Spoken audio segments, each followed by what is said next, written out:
இங்கு தேவைகள் அதிகரிக்க அதிகரிக்கத்தான் நம் தேடல்களும் அதிகரித்து கொண்டே இருக்கிறது.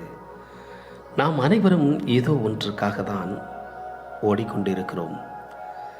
இங்கு ஆசை இல்லாத மனிதனும் எவரும் இல்லை. ஆசையற்ற மனிதராக இருந்திருந்தால் இங்கு பல பேர் செல்வந்தராக இருந்திருக்க முடியாது. தேவையற்ற தேவைகளை குறைத்து கொண்டால் நம் வாழ்க்கையில் மகிழ்ச்சி என்றும் ஒருபோதும் குறைவதில்லை. தேவையற்ற தேவைகளுக்காக ஓடிதான் இங்கு பல பேர் மத்தியில் சில நேரங்கள் நாம் கை கட்டி பதில் சொல்வதற்கு ஆளாகி விடுகிறோம். இருப்பதை வைத்து வாழ்வது சிறந்ததுதான், இல்லை என்று நான் சொல்ல வரவில்லை.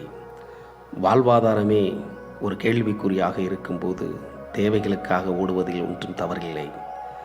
நீங்கள் ஓடும் பயணிக்கும் பாதையும் சரியானதாக இருந்தால் அதில் வெற்றி நிச்சயமாக கிடைக்கும். ஓடுவதில் ஒன்றும் தவறில்லை. சரியான பாதையாய் எது என்று தேர்ந்தெடுத்து ஓடுங்கள். நிச்சயம் வெற்றி காணலாம்.